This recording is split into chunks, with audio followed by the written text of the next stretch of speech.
For any of you who may have pulled for BOOTHILL and are trying to build him and are struggling, this video is going to be for you as I help break it down easier to make sure that you guys are able to properly build your BOOTHILL for battle.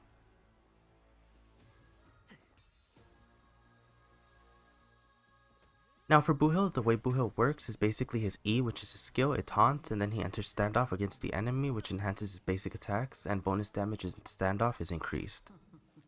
Now whenever BOOTHILL weakness breaks or defeats an enemy in standoff, BOOTHILL will gain a stack of pocket trick shot, and if he's able to defeat and weakness break, he'll actually gain 2 stacks, which is able to help power up his enhanced basic attacks even more. Now what his ultimate basically does is it implants physical weakness and it delays the enemy's action.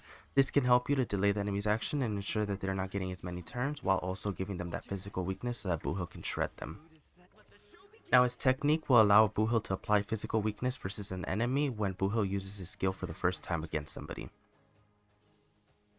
Moving on, we're going to discuss Lightcones and see which one is better for your BOOTHILL depending on what you have.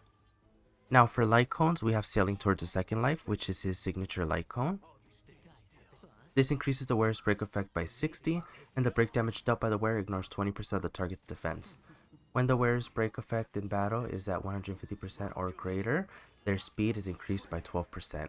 So this will help BOOTHILL in order to reach those speed requirements, as BOOTHILL does require a lot of speed in order to work with a lot of the sets that he needs for his ornaments. Now Cruising in the Stellar Sea is available for Hertabon. This is a free-to-play Lightcone for those of you who need it. It's the 5-star available at the Herta store. Now this one increases your crit rate by 8%, and if the enemy's HP is less than 50 or equal, it'll increase by an additional 8%. So a total of 16% crit rate against enemies with less than or equal to 50% HP. Now this Lightcone also gives an attack increase by 20% for 2 turns whenever an enemy is defeated. For the final Lightcone, for those of you who are free to play and may have pulled this gacha Lightcone, a great option is Swordplay. Each hit on the same target will increase your damage dealt by 8% up to 5 stacks and dispel when target swaps. Now moving on to Relics, for his best set we have 4-piece Thief of Shooting. It's recommended because this will give you break damage and energy recharge after you weakness break your enemies. Now if you're trying to reach the stat requirement for speed and you're struggling, another good option would be 2-piece Thief, 2-piece Watchmaker for flexibility. Or you could even do 2-piece Thief and 2-piece Messenger traversing hackerspace to give bonus speed.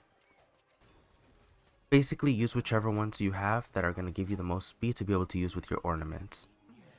Now for your ornaments, for BOOTHILL, you're going to want Talia, Kingdom of Banditry. This is going to be his best in slot.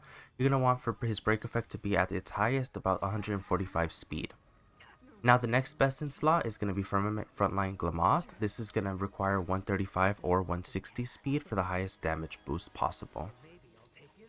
So if you're unable to reach the 160 speed, I would definitely recommend building Talia, as it would require 145, which is a lot easier to build.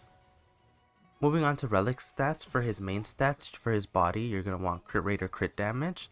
For feet, you're going to want to prioritize speed. For his sphere, you're going to want to prioritize physical damage or attack percent, preferably physical damage. And for his rope, you're going to want break effect. For substats, you're going to want to prioritize break effect, speed, crit rate, and crit damage, as those are the more important stats for BOOTHILL.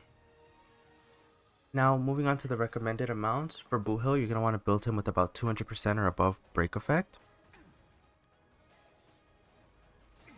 You're going to want 135, 145, or 160 speed respectively, depending on the ornament set you built. For crit rate, you're going to want 40 to 55% out of combat, and for crit damage, you're going to want 50% and up out of combat. Now for trace priority, you're going to want to start by leveling his talent, followed by his skill, followed by his basic attack, and finally his ultimate. His enhanced basic attacks are basically going to be what's giving you most of your damage, as well as his E and his talent.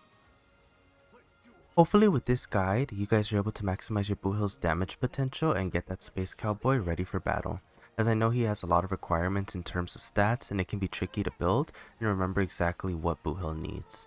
If you enjoyed the video or it helped your BOOTHILL do more damage, please like and share, and I'll see you guys in the next video.